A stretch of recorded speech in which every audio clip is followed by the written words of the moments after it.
Continúa la tensión entre Venezuela y Estados Unidos. En medio de este conflicto, Nicolás Maduro, presidente de este país, anunció otro despliegue de tropas en las costas de Venezuela. Hablamos del presidente venezolano que anunció este jueves por la mañana el despliegue de la Fuerza Armada Nacional Bolivariana junto a cuerpos policiales y milicianos a lo largo de las costas del país. Esta acción forma parte de ejercicios militares que se extenderán durante 72 horas y coincide con el aumento de la presencia de una fuerza naval estadounidense en el Mar Caribe, situación que Caracas considera una amenaza.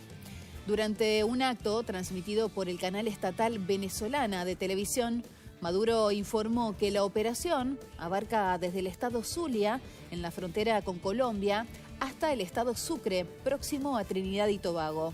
Según sus palabras, la orden de activar el despliegue fue dada en la madrugada de este jueves con la instrucción de movilizar de inmediato todos los equipos militares para resguardar la seguridad en los puntos estratégicos de la franja costera. Las maniobras comenzaron a las 3 de la mañana, hora local, y para las 9 ya se había completado la cobertura total de las costas venezolanas. De acuerdo con las declaraciones reproducidas por BTV, las fuerzas militares y policiales, junto a un equipo de defensa antiaérea y costera de primer nivel, se distribuyeron en 73 puntos clave del país, equipados con armamento pesado para actuar si fuera necesario. Por su parte, el ministro de Defensa, Vladimir Padrino López, confirmó estas acciones en otro acto oficial, destacando la importancia de alcanzar el máximo nivel de coordinación y preparación frente al despliegue naval estadounidense. El ministro detalló que se están realizando operaciones de reconocimiento terrestre, vigilancia aérea, exploración radioeléctrica, levantamiento de drones, maniobras anfibias y patrullajes policiales en diversas zonas costeras.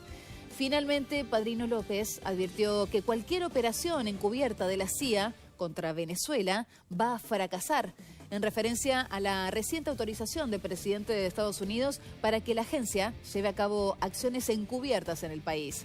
Ellos pueden desplegar no sé cuántas unidades afiliadas a la CIA, pero cualquier intento fracasará. Esto fue lo que afirmó. Así como varias veces hemos destacado la desinformación que había de parte del gobierno de los Estados Unidos en la lucha contra lo que ellos denominan los cárteles de la droga en Venezuela, el narcoterrorismo del cártel de los soles.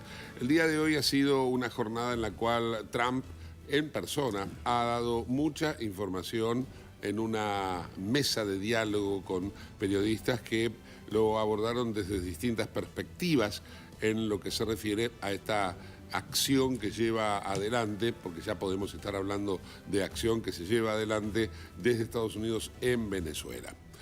El alerta lo dio hoy a la mañana, bien temprano, un informe de The Wall Street Journal, en donde daba cuenta de que dos aviones caza estadounidenses B-1 habían salido de Estados Unidos directo hacia el espacio aéreo venezolano, cargados de bombas y armamentos que hacían presumir que esto era directamente una posibilidad cierta de un ataque a alguna posición del cártel de los soles. Había partido desde una base militar en Texas y en una trayectoria que se establece en la velocidad supersónica, es decir, más allá de los 800 kilómetros por hora, el caza bombardero B-1 se hace prácticamente indetectable y a una altura que es también muy difícil de controlar por las defensas que podría llegar a presentar Venezuela. Pero bueno, la cuestión es que durante todo el día estuvo esa información dando vueltas y Trump, en esa rueda de prensa que les digo, en una mesa de diálogo en la Casa Blanca, lo desmintió. Dijo que los B-1 no habían salido y que no se estaban dirigiendo en ese momento en el cual él estaba hablando hacia Venezuela. Pero sí confirmó y dio información de que en rigor lo que estaba llevando adelante Estados Unidos en el país en donde impera una narcodictadura, era una acción terrestre. Sin dar muchas precisiones, esto también es cierto, tal vez esa acción terrestre es la prosecución de lo que en algún momento él también no había anunciado, era dar la orden a la CIA para que opere en campo en Venezuela. Hay varias formas de que la CIA podía estar operando en Venezuela. Unas son las células que habitualmente tiene, que son, tal vez eventualmente podrían llegar a ser hasta venezolanos mismos cooptados por la CIA, empleados a sueldo del gobierno de Estados Unidos, pero trabajando en contra del régimen de Maduro. La cuestión es que esto es lo que hoy Trump empieza a deslizar, confirmando entonces que está enojado con Venezuela, al tiempo que Maduro, Padrino López, Juan Diosdado Cabello, están todos prácticamente sin descanso y con mucho miedo a que se produzca de un momento a otro la invasión. Como si fuese una especie de espectáculo deportivo, hay apuestas que se están haciendo acerca de cuándo, cómo y dónde se va a llevar a cabo la invasión de Estados Unidos. Tal vez ni el propio Trump tenga definido aún a ciencia cierta de qué manera lo va a llevar adelante. Pero, por ejemplo, desde Trinidad y Tobago, la primera ministra de Trinidad y Tobago está más que contenta y satisfecha con la posibilidad de que desde allí se produzca un ataque a Venezuela. Lo propio es desde Puerto Rico, que están todos alistados para desde allí lanzar los drones, que podrían ser aquellos que terminen con la narcodictadura venezolana. La expectativa está abierta y ahí es donde frente a todas estas informaciones, cada día son más las informaciones que lo abruman a Nicolás Maduro, a Juan Diosdado Cabello y a Vladimir Padrino López, los capos del cártel de los soles que están gobernando Venezuela, y es por ello que ahí decía el epígrafe, el videograf que estábamos presentando, Venezuela ha alistado a sus fuerzas armadas, que no son fuertes, que no están armadas y que lo único que tiene hoy a su disposición el régimen que gobierna Venezuela es una especie de guardia pretoriana o garde corps, como le quieran ustedes poner, que solamente está preparada para defenderlos a ellos ante la eventualidad de que haya una agresión, pero que tiene que ser una agresión bastante explícita. Si la CIA lleva adelante una acción como en su momento la han hecho cuando capturaron a Saddam Hussein o cuando fue también la eliminación de algún terrorista altamente calificado a través de un dron. Bueno, eso todavía no se sabe, pero digo, si lo llega a ordenar el presidente de Estados Unidos, por más guardia que tenga el presidente de facto Nicolás Maduro, él va a ser dado de baja porque la orden que están recibiendo los altos mandos de la CIA, que se lo transmiten al Pentágono, es que a Maduro, a Cabello y a Padrino López hay que sacarlos de circulación. El cómo todavía no está definido. 5.000 misiles antiaéreos de fabricación rusa. ¿Quién dijo que tiene esto? Nicolás Maduro, frente obviamente a lo que venimos describiendo hace muchísimo tiempo aquí en la tarde de Canal 26, lo que es Estados Unidos intentando llegar a combatir el narcotráfico, según ellos, en Venezuela. Venezuela se está defendiendo, pero entérate más en la siguiente nota.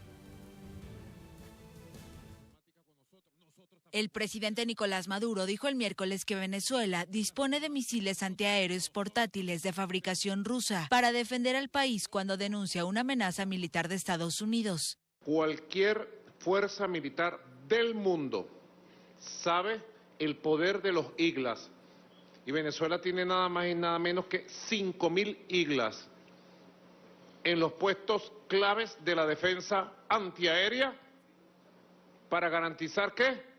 La paz. El IGLA-S es un sistema portátil de defensa antiaérea diseñado para derribar aviones, helicópteros y drones a baja altitud. Es desechable, no se recarga una vez disparado. El misil ya fue usado en ejercicios militares ordenados por Maduro en respuesta al despliegue estadounidense. Estados Unidos desplegó en el Caribe una flotilla de destructores, un submarino y barcos con fuerzas especiales y realiza una serie de ataques sin precedentes contra lo que califica de lanchas narcoterroristas procedentes de Venezuela. Maduro ha tachado estas operaciones de amenaza y asedio y asegura que buscan su derrocamiento. Trump declaró el miércoles que prepara ataques contra los narcotraficantes que operan por tierra. Maduro ha denunciado que Venezuela enfrenta la amenaza militar más letal de la historia. El accionar de los Estados Unidos no solamente está frente a las costas venezolanas, también en el Pacífico, contra lo que han señalado que son actividades de los carteles de la droga y han informado de la destrucción en la zona de Colombia, por la zona de aguas colombianas o internacionales cercanas a Colombia, de una lancha o de una embarcación supuestamente relacionada con el narcotráfico, esta vez en esta zona, Pacífico Oriental, en una expansión de sus operaciones para frustrar el tráfico de drogas hacia los Estados Unidos. Y esto ha sido confirmado por el secretario de Guerra, Pete Hegseth. Ayer, por orden del presidente Trump, el Departamento de Guerra realizó un ataque cinético letal contra una embarcación operada por una organización terrorista designada que se dedicaba al narcotráfico en el Pacífico Oriental. Lo estamos viendo, es lo que escribió Hegseth en X sobre la operación que tuvo lugar el martes en aguas internacionales. El jefe del Pentágono precisó que 2 supuestos narcoterroristas murieron en el bombardeo, del que compartió este video que le estamos mostrando, donde se puede ver cómo el proyectil alcanza a la lancha y vuela en pedazos. Esto no puede ser una opinión, este es un asunto de leyes. ¿Está mal informado o cuánto lo protegen sus decretos en los que ha declarado cárteles como organizaciones terroristas o incluso, tú lo sabes, esta opinión legal que le generó el Departamento de Justicia estadounidense para justificar en qué parámetros concibe esta lucha, digamos, contra los cárteles de la droga? Gaby, buenas noches y buenas noches a Craig, gracias por el contacto. Yo diría, esto se remonta a un principio fundamental de cualquier democracia constitucional, que es la separación de funciones y de poderes entre los distintos órganos del Estado. Cuando se trata de hostilidades, cuando se trata del uso de la fuerza, la Constitución de los Estados Unidos, que en esto es similar a lo que hacen otras constituciones occidentales, obliga a que el presidente no pueda actuar solo. Y lo hace por buenas razones. El Congreso tiene una función clave de servir de peso, de freno y de contrapeso a posibles decisiones que el Ejecutivo pueda tomar cuando son decisiones muy delicadas. Y usar la fuerza, movilizar tropas, atacar a otro país, atacar a grupos que están vinculados supuestamente con algún tipo de hostilidad, es una de este tipo de decisiones delicadas. Y por lo tanto, hay una cierta racionalidad por la cual se requiere la intervención del Congreso, como ocurrió, por ejemplo, cuando Estados Unidos inició una guerra hace 20 años, el Congreso se manifiesta. Eso es algo que siempre ha sido así, y es un problema pensar que vía decretos, es decir, vía solamente la potestad del Ejecutivo, se podría entonces pasar por encima de las facultades y las atribuciones que son exclusivas en este caso y que están compartidas entre el Congreso y el presidente. Profesor Dear, estamos ante un nuevo formato porque la realidad es, 1, la campaña existe, 2, se está expandiendo y quizá también muy importante es este giro en el uso de la fuerza o aplicar el uso de fuerza militar en el hemisferio occidental por parte de Estados Unidos. Sí, buenas noches Gaby y buenas noches Jorge y al auditorio. Yo estoy en plena, yo concuerdo con lo que ha dicho Jorge. Yo creo que estamos mal, lo estamos haciendo mal. Creo que hay una falta de coherencia en el pensamiento estratégico del gobierno estadounidense y el hecho de que estemos actuando en contra de estas embarcaciones como si fueran una amenaza inminente a la soberanía estadounidense, está mal. Me parece que es un poco una combinación de la forma de ser del presidente Trump, que es sui generis, ¿no? No hay otro presidente como él. No está utilizando sus mecanismos del Consejo de Seguridad Nacional, del Departamento de Defensa, del Comando Sur de manera apropiada. Y lo que vemos es una mezcla pues de falta de coherencia de lo que estamos buscando. Entonces, como todo el mundo quiere quedar bien con el presidente, pues le están entregando cosas, pero sin una estrategia bien coherente y organizada. Si hay esa falta de coherencia, profesor Deere, entonces, ¿cómo lo entendemos? ¿Son estos ataques una postura decisiva contra el narcotráfico o una demostración de fuerza que enmascara o que trae algo atrás que es completamente distinto? ¿Cuál es su interpretación? Mi interpretación es que lo que quiere, no sé si realmente lo quiere el presidente, me parece que lo quiere el secretario de Estado, Marco Rubio, es un cambio de régimen en Venezuela.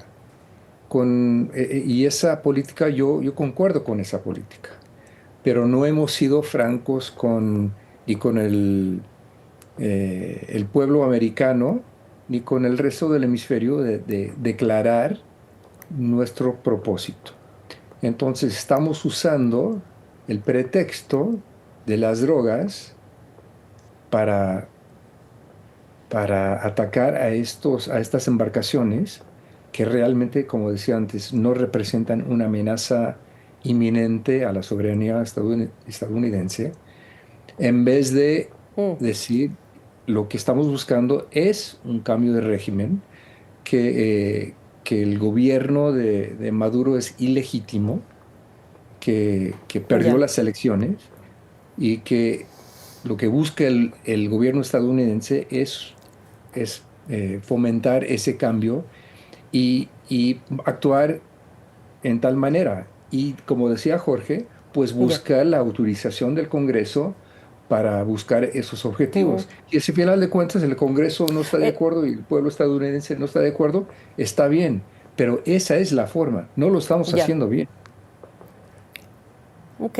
Jorge, además agregar, profesor, las declaraciones del secretario Hegseth cuando habla del regreso de los sobrevivientes a los países como una práctica habitual de guerra. Práctica habitual de guerra, enfatizo. Claro, esto es un paralelo que no resiste mucho análisis, en mi opinión. Él tiene razón respecto de lo que son las formas en que se trata, por ejemplo, prisioneros de guerra. Allí se aplica el derecho internacional humanitario, pero acá no existe un conflicto armado, ¿no? Que lo que estamos nosotros conversando acá, hay un pretexto, no sé bien cuál es la razón, no se ha dicho, pero eso que se refiere el secretario de Defensa o de Guerra, como se hace llamar él, respecto de los prisioneros que además se devuelven, es algo que no se condice con la racionalidad que tiene la política que está implementando la administración en este caso, ¿no? Primero porque los paralelos, como digo, no resisten análisis. No estamos en una situación de declaración formal de guerra, como sí hubo en el Medio Oriente en su momento, que es la declaración que hace Pete Hegseth. Y por lo tanto, donde no hay esa misma razón, bueno, no puede haber el mismo tipo de solución. En eso hay una inconsistencia que a mí me parece que es manifiesta. Y los países que se dicen afectados, en este caso Colombia, Venezuela, ¿qué recursos realmente tienen en el ámbito internacional, profesor Contese, cuando tienes una administración que ha encontrado cómo articular una justificación legal o militar, mejor dicho, y una explicación, digamos, moral, razones morales para un operativo militar? Es una gran pregunta y yo lo vincularía, Gabriela, con algo que hemos conversado en otras ocasiones. Mañana se conmemoran 80 años de la Carta de Naciones Unidas. Mañana. Y uno de los principios fundamentales de esa carta es la no intervención. O sea, los estados después de la Segunda Guerra, dentro de las lecciones que sacan de esa tragedia global, es el principio de no interferencia, el compromiso con las soluciones multilaterales, el compromiso con la solución pacífica de las controversias y por lo tanto el foro para poder debatir cuestiones como hay un régimen que, por ejemplo, está violando sistemáticamente los derechos humanos de sus propios habitantes. Hay que hacer algo. Bueno, existe una arquitectura jurídica internacional que tiene deficiencias sin ninguna duda, pero que ha hecho frente a ese tipo de problemas. Y por lo tanto, si un país estima que ese es el problema, entonces existen esos conductos en lugar de recurrir como primer resorte al uso de la fuerza. Sin embargo, una administración que si ha hecho algo es no necesariamente es apuntar a la debilidad a una organización que no resuelve los problemas, dicho por el propio presidente Trump en la Asamblea General. Ahora, profesor Doc, a ver, en junio 17 de 1971, el presidente entonces Nixon declara la guerra contra las drogas, dice que la adicción es una emergencia nacional, el abuso es el enemigo público número 1 y ya había ese día presentado un mensaje al Congreso. ¿En qué no se parece y es importante distinguir ese pasado de este presente? Profesor Craig Deer. Gabriela, hay mucha tela para cortar en esa pregunta, ¿no?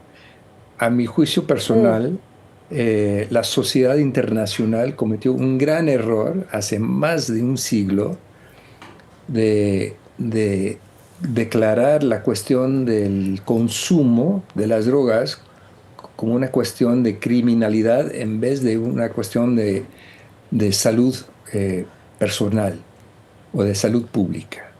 Y desde ese error, los gobiernos del mundo han tratado de atacar el problema utilizando la fuerza, etcétera, etcétera. Por ahí no va la cosa. Entonces, por eso, en esta cuestión de que si vamos a ganar la guerra en contra de las drogas, atacando a embarcaciones en el Caribe o atacando grupos criminales, ya sea en Venezuela o en México, en el país que tú quieras, eso no va a resolver el problema de la demanda estadounidense y la demanda para las drogas en muchos países del mundo. Así que creo que, de nuevo, este pretexto que está utilizando el presidente Trump y su administración para hacer lo que quieren hacer con respecto a Venezuela, en vez de declararlo abiertamente que quieren un cambio de régimen y están dispuestos a pagar los costos para hacer eso, no lo están haciendo así, lo están haciendo a lo barato, si tú quieres, utilizando la fachada de que vamos en contra de las drogas, pero realmente esa no es la cuestión en sí. Es la marcha del león, rugiendo cada vez más fuerte, llevando la libertad, tratando de cambiar la suerte. Es la marcha del león, despertándose en cada esquina.